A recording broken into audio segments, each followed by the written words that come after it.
Okay, here we go. We're going to talk a little bit about social development, all right? Children are born.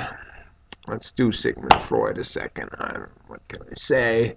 Children are born. They're born with an id, right? The id is ultimately a selfish thing, right? It's selfish and impulsive, etc. Later on, you find the superego developing, and the superego clearly is that part that allows us to work with others. Okay, so an interesting idea. I guess the point was that we're not born socially mature. We're in fact born absolutely immature. It's all about me, id, gimme. So Erikson proposed a stage theory of social development, kind of like Piaget's. It was influenced by Piaget's.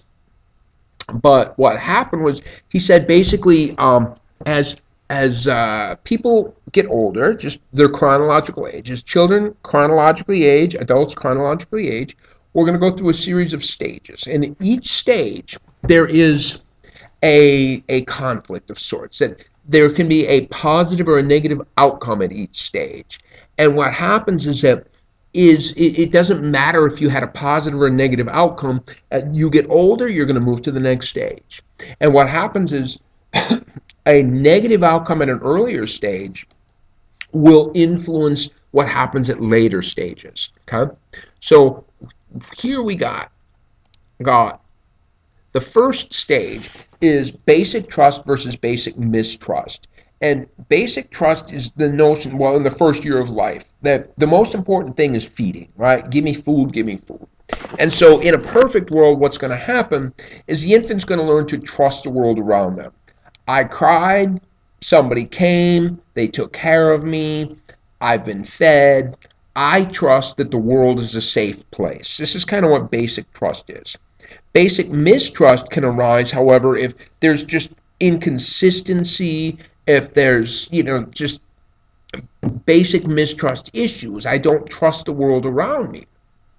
Now, it feels to me that, too much trust might not be necessarily a good thing either, right? But yeah, trust in the mothers, trust in the caregiver, it can often be reflected in, as it says, demonstrated via ease of feeding, depth of sleep, bowel relaxation, attachment styles, etc. Well, in one of the more infamous case studies in psychology, there was an orphanage in Romania, and it was severely understaffed. And so these babies, these infants, they were basically put onto an assembly line. Okay, so what would happen is they would start at one end and they would feed, and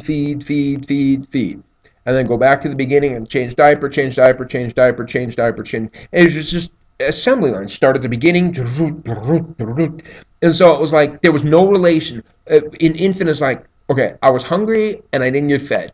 All right. When I was hungry, I wasn't fed. I was crying. Nobody came and took care of me. When my diaper was full, it didn't matter. And so it was clearly setting up a huge basic mistrust.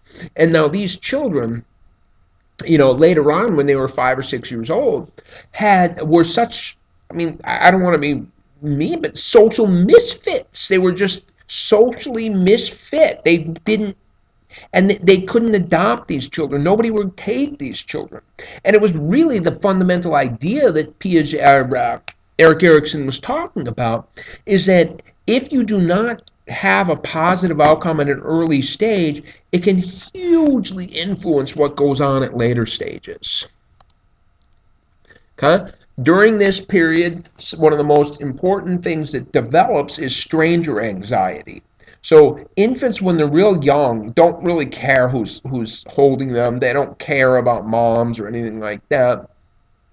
But somewhere around 8 months of age, and evolutionary psychologists seem to think that it merges at the same time that infants would be capable of getting themselves separated from mom. Okay, somehow they could crawl off into the grassland or something, and so they would, when separated from mom, they'll cry. It's stranger anxiety, and it's basically a way of, mom, I'm here, come find me, I need to be protected.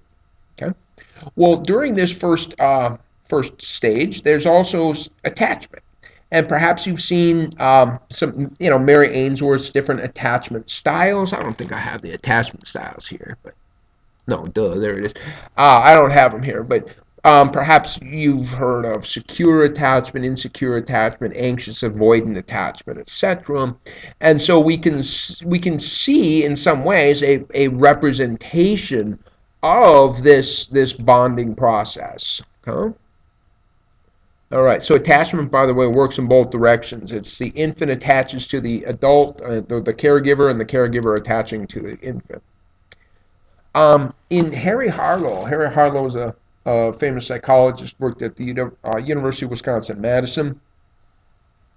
And what happened was before there was this question about where does attachment come from? What is the origins of attachment? And this was going on at a point in time when the behaviorists dominated the field of psychology, and they described attachment as just simply a product of operant conditioning, right? I mean, whoever gives a reward, that's who you attach to, right? And so that was the basic thinking. Well, Harry Harlow, he's criticized a lot. If you go online, I mean, he's brutalized. But anyway, he put these baby monkeys in this room, and you see what he's got. There's two different mothers here. One, mother is made out of wire, but the wire mother produces all the food. Okay, all food comes from the wire mother. The cloth mother, that one on the right, doesn't do anything, but she's soft, okay? And so lo and behold, the monkeys spend almost all of their times with the cloth mother, and they're clearly attached to that cloth mother, very, very attached to that cloth mother. And so what happens is that if you take the cloth mother away, because monkeys pee all over mom, and then what happens is, look at this. This is in many ways separation anxiety right here, or stranger anxiety. It's the same basic idea with this baby monkey. This baby monkey, however, because mom is absolutely unresponsive, right? Remember we talked about stage 1 stuff. And so this baby monkey is not only showing this separation anxiety, but they're also demonstrating that they are in what Mary Ainsworth would call insecurely attached. Okay, it's an insecure attachment style. Okay? In the second stage, autonomy versus shame and doubt. By far the most important thing, and while you guys have any children ever, you will know this one. Woo! It's all about potty training, okay? And so what happens is children that learn to control themselves, children that are successful at potty training, can have a positive, successful outcome. But other physical skills too, grasping and walking and all of these other things. And so if children don't pass through this successfully, they can become uncertain. They can doubt that they can do things. So it's basically a confidence. Now we call it autonomy, right? And this sense that I can do it. So I want to take this moment to point out so clearly that this is that all of these theories are really westernized theories, okay? Because this notion of having a positive outcome of autonomy, autonomy in an Asian East in a collectivistic society is not a good thing. So it just doesn't make sense in most parts of the world, but in America, autonomy does in fact lead to healthy social development. So here's some of the toilet training videos. Oh my God, I had to deal with these. Once Upon a Potty, there was two versions, one for boys, one for girls. I did the boys version with my son. We were in Pittsburgh, Pennsylvania, and I'd have to rent that, check that out from the library, and then try to renew it week after week after week after week. Oh my God. Then when my daughter was born, somebody gave us the girl version on DVD. I don't know, somebody burned a copy for us. And it was just a blessing because my daughter knew how to use the remote control to put it back to the beginning, all right? And so she would watch it until the end and then poof, put it back to the beginning. See, with my son, it was a VHS, way more complicated, but he was whatever. Okay, and the third stage, initiative versus guilt, about 2 to 6 years. Children, and again, want to talk about a Western slant on this stuff. Independence. Really? No. To learn to be dependent upon your group. All right. I'm just thinking from a collectivistic perspective. But no, we're not. We're selfish Americans. So children learn to, initiate and start accomplishments, get direction or purpose. You start to have, when I grow up, I want to be, right? You start to get this kind of thing. However, if it's unsuccessful, you maybe have guilt from goals that you wanted to do it, but you just didn't accomplish it. Okay? In the fourth stage, which is really about going to school, right? School becomes by far the most important thing in kids' lives at this point. And so the positive outcomes is that, success in school, right? Because that's where the social approval and social rewards come from. Can I compete with my classmates? Can I produce? Can I make things? Okay. Whereas negative outcomes that can arise, sense of inadequacy and inferiority, clearly can arise if, a child feels that they cannot compete, they don't have status, things of this nature. In the fifth stage, identity versus role confusion. This is really all about adolescence. That it begins at 13 years, well, adolescence, and goes to the end of adolescence. Now, how long is that going? I don't know. I mean, how long can you live in your parents' basement? I guess that's the. I don't know. My opinion, the end of adolescence is when you finally pay your own cell phone bill. I don't. It's just a generic thought for me. But anyway, pure relationships become all powerful. And it's really important that at this point you have, because, yeah, when a child is 8, 9, 10 years old, they worship you as a parent. You are their idol. I mean, you look everything. But somewhere around 13 here, 12, whatever it was, they shut the door. I mean, not all. The door gets shut, and all of a sudden, you're just a stupid idiot that doesn't know anything. So, hopefully, you have done your job of guiding them and giving them the principles necessary before this point, okay? Because at this point, you're just a stupid idiot that doesn't know anything. Eventually, they come back, I promise you, okay? I got one that came back, all right? Took going to college for him to realize it, but he came back. But peer relationships are so crucially important. And the development of the sense of self.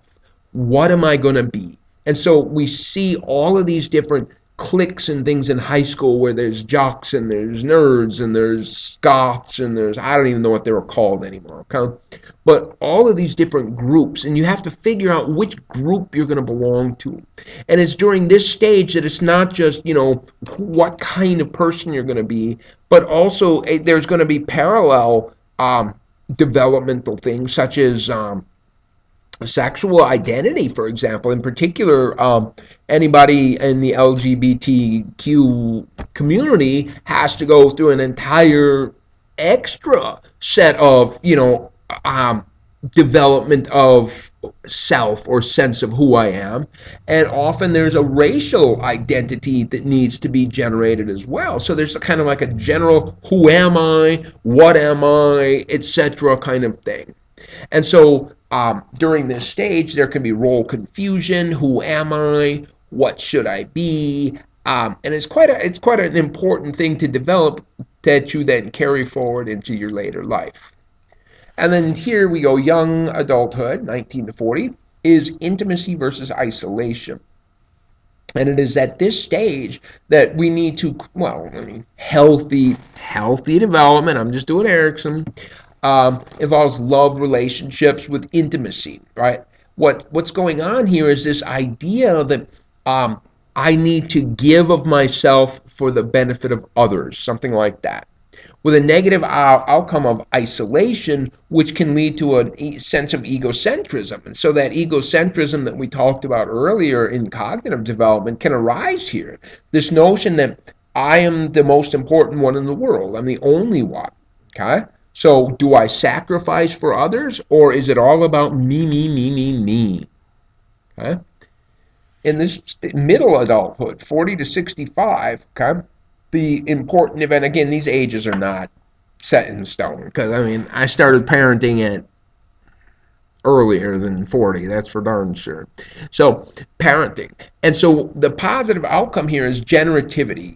Kind of like I want to give back in some way. I want to mentor. I want to help people get the world to be a better place. Whereas the negative outcome might involve sort of a stagnation, kind of just existing from day to day with no larger purpose in life.